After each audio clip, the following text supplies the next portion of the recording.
Oke, selamat datang kembali di channel YouTube ini. Kali ini saya akan membahas tentang teori cinta dari Erich Fromm. Ya, kalau kita membahas cinta itu ceritanya tiada akhir ya. Oke, sebelumnya jangan lupa untuk subscribe channel YouTube ini dan juga share atau berbagi video ini ke rekan-rekan akademis lainnya dan semoga bermanfaat. Langsung saja ya, membahas tentang cinta.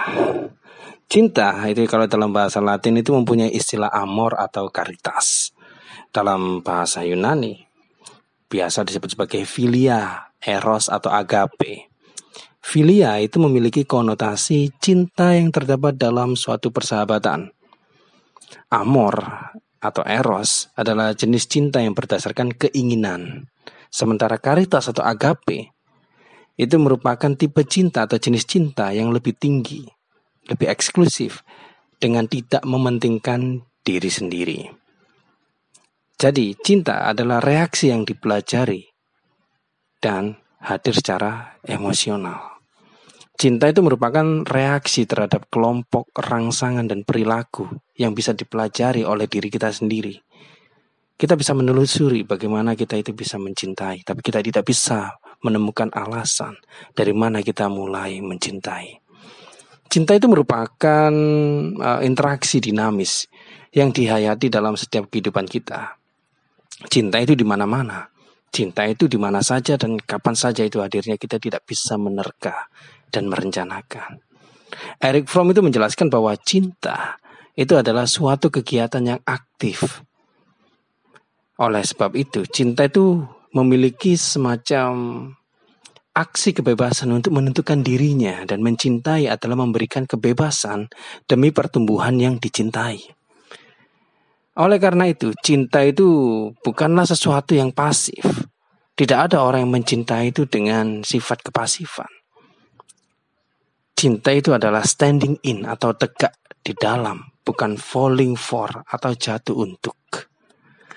Jika cinta adalah suatu kegiatan aktif, maka cinta bukan benda. Cinta itu adalah kata kerja. Cinta itu aktivitas. Cinta itu orientasi. Cinta itu bukan komoditas barang yang dapat ditukar atau dijual belikan ya. Apalagi dengan paksaan. Karena sesuatu yang dipaksakan tidak akan menghadirkan cinta. Cinta itu pilihan bebas yang diberikan secara sukarela atas dasar kemauan sendiri dan rasional. Banyak yang mengatakan bahwa cinta itu enggak rasional. Itu adalah jawaban dari orang-orang yang memang tidak mengetahui mengapa ia harus mencintai. Dan pada akhirnya ketika ia tidak mengetahui bagaimana ia harus mencintai, maka dia hanya ingin mendapatkan hasratnya saja. Jika seseorang ingin membagi cintanya pada orang lain, ia bebas memberikannya. Begitu juga sebaliknya, jika ada keinginan untuk tidak memberikan cintanya pada orang lain, ia juga memiliki kebebasan untuk tidak memberikan cintanya. Oleh karena itu dalam cinta, kita dituntut untuk mendewasakan dalam berpikir, serta kesadaran dalam memilih. Ekspresi tipikal cinta tidaklah mendominasi atau memiliki. Ingat, cinta itu tidak memiliki, tapi cinta itu memahami bagaimana kita bisa bersamanya, bukan menguasainya, apalagi memilikinya seutuhnya. Ekspresi ini sebaliknya merupakan suatu pemberian secara mutual, menerima dan memberi. Ada suatu kesepakatan di sana, menerima dan memberi. Dan kemudian pihak yang memberi juga akan menerima dari pihak yang diberikan sebelumnya. Cinta yang kita rasakan terhadap makhluk ini sama dengan keyakinan yang kita rasakan terhadap Tuhan kalau kita berbicara lebih spiritual. Aktivitas yang paling nyata dan paling jelas dalam kegiatan cinta dan mencintai itu adalah memberi. Release atau giving.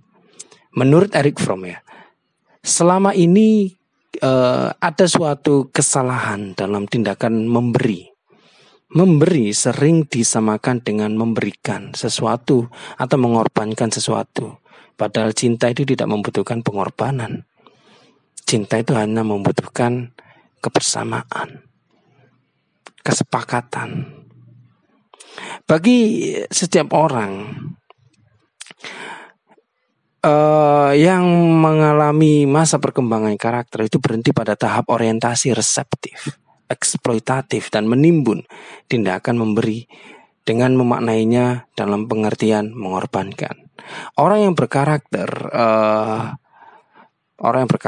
marketing ya atau ekonomis itu selalu berpikir bahwa ketika aku memberikan sesuatu maka aku akan mendapatkan sesuatu. Dia berpikir bahwa cinta itu adalah transaksi, padahal cinta tidak seperti itu konsepnya.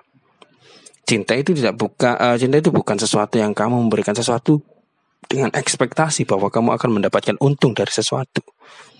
Kamu merasa membelikan dia mobil, membelikan dia rumah, kemudian kamu merasa bisa memiliki tubuhnya. Cinta tidak seperti itu. Orang yang mengidap orientasi non-produktif akan merasa tindakan memberinya sebagai suatu bentuk pemiskinan. Sementara orang yang berkarakter produktif, tindakan memberinya itu dapat dimaknai sebagai bentuk ekspresi tertinggi dan eksklusif dari potensi yang ada dalam diri mereka. Bagi mereka, memberi adalah potensi dan vitalitas manusia yang menghasilkan kegembiraan yang luar biasa.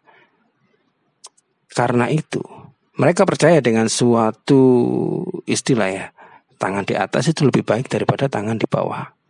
Memberi di sini itu menurut Fromm bukanlah sekedar memberi materi, tetapi memberi kehadiran diri, memberi eksistensi diri, memberi presensi diri, memberi semangat hidup, memberi perasaan bersama, atau memberi sesuatu yang sifatnya itu membuat orang itu menjadi merasa lebih hidup. Tindakan memberi bukan terletak pada persoalan materi atau kalkulasinya atau kuantitasnya, namun terletak dalam kenyataan diri manusia atau human realism itu sendiri. Dalam aktivitas seksual suami istri misalnya, dan cinta seorang ibu terhadap anaknya, itu pasti kita memiliki suatu perbedaan. Ketika seorang ibu mencintai anaknya, maka dia tidak akan meminta sesuatu. Namun ketika hubungan suami istri bercinta, itu bukanlah suatu percintaan, meskipun istilahnya adalah pertukaran cairan. Si suami itu menuntut suatu kepuasan dari istrinya, sama seperti istrinya juga menuntut suaminya untuk memberikan dia suatu kepuasan. Ibu memberikan dirinya demi pertumbuhan anak yang dikandung, memberikan susu untuk bayinya, serta memberikan kehangatan,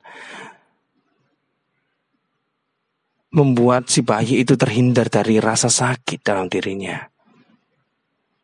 Sementara ketika suami dan istri saling mencintai dalam hubungan badan ya misalnya, kita menyisipkan istilah cinta, padahal itu adalah nafsu.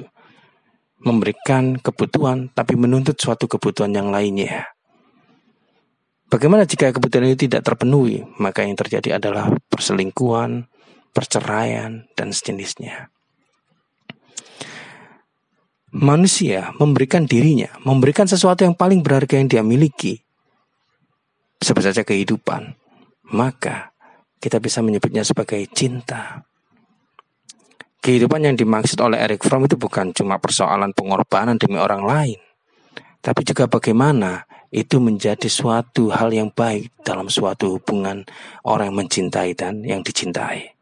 Fromm mengkritik ya orang-orang yang memandang cinta itu dalam visi keindahan dan kenikmatan saja, tanpa melihat cinta sebagai suatu bagian esensial dari seni kehidupan.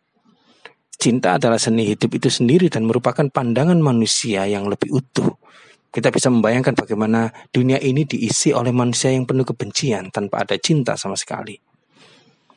Fromm itu menjelaskan bahwa ada 3 kesalahan orang-orang dalam memahami cinta. Yang pertama, mereka itu menganggap cinta itu hanya persoalan dicintai ketimbang mencintai. Lah, sering kan kalian itu merasa aku nggak dicintai maka kita putus saja. Aku merasa tidak disayangi maka lebih baik kita pisah saja. Persoalan terpenting bagi kebanyakan orang adalah bagaimana agar dicintai atau bagaimana agar bisa dicintai. Karena masalahnya adalah bagaimana agar dicintai atau to be loved. Maka orang-orang berusaha menciptakan dirinya semenarik mungkin bagi lawan jenisnya agar dia dicintai. tentunya ini itu menjadi suatu mode of social practice. Dan akhirnya semua masyarakat berlomba untuk mempercantik diri, mempertampan diri, memperkaya diri hanya untuk dicintai. Orientasinya adalah dicintai dan memantaskan diri tanpa mau mencintai. Dan dari sana, dalam hubungan yang seperti ini, maka akan ada suatu istilah yang disebut sebagai tidak saling menghargai. Karena semuanya tentang dirinya, bagaimana dirinya itu bisa dicintai.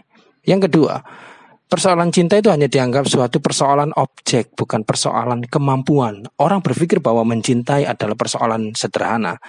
Yang sulit adalah bagaimana mencari sasaran atau objek yang tepat. Persoalan cinta itu selalu mengalami perubahan dari masa ke masa. Erich Fromm itu memberi contoh ya, bahwa laki-laki saat ini itu bagaimana mereka mencoba untuk memperkaya diri, meskipun dia tidak rupawan, dan dia bisa mendapatkan gadis. Gadis yang menarik tak ubahnya bingkisan yang selalu mereka inginkan. Sebaliknya bagi perempuan, lelaki yang menarik adalah hadiah yang selalu mereka dambakan. Ada hubungan patriarkis di sini. Perempuan itu menegaskan dirinya itu bahwa dirinya adalah objek yang diperebutkan oleh laki-laki. Sementara laki-laki itu adalah sosok yang dominan yang akan menentukan dengan siapa dia akan memilih. Arti menarik di sini itu adalah kesesuaian dengan model karakter yang diinginkan oleh pasar kepribadiannya. Jadi ketika laki-laki sudah merasa kaya, maka dia mencoba untuk memilih perempuan sesuai dengan seleranya. Seolah-olah perempuan itu adalah barang pasar, dan laki-laki itu memiliki hak untuk memilihnya dengan bebas dan penuh dengan dominasi. Kemudian perasaan jatuh cinta itu berkembang dengan konsep-konsep komoditas seperti itu. Ada yang dipertukarkan.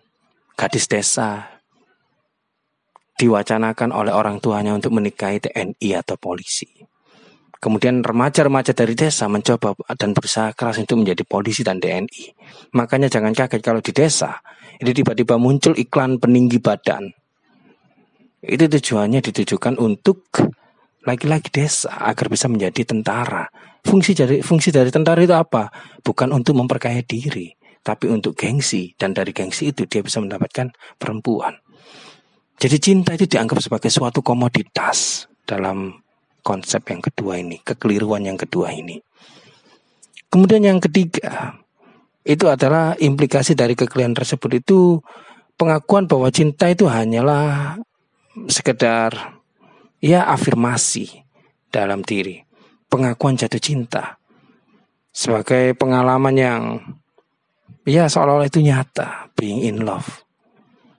Pengalaman jatuh cinta itu adalah pengalaman objektifikasi, bagaimana jatuh senantiasa berimplikasi terhadap kepemilikan orang lain. Jadi ketika Anda menggunakan istilah aku sedang jatuh cinta, seolah-olah Anda mengatakan bahwa Anda itu dikuasai atau dimiliki oleh cintanya orang lain itu. Dan itu adalah kekeliruan. Cinta itu selalu diharfiahkan seperti suatu benda, padahal cinta itu tidak seperti itu.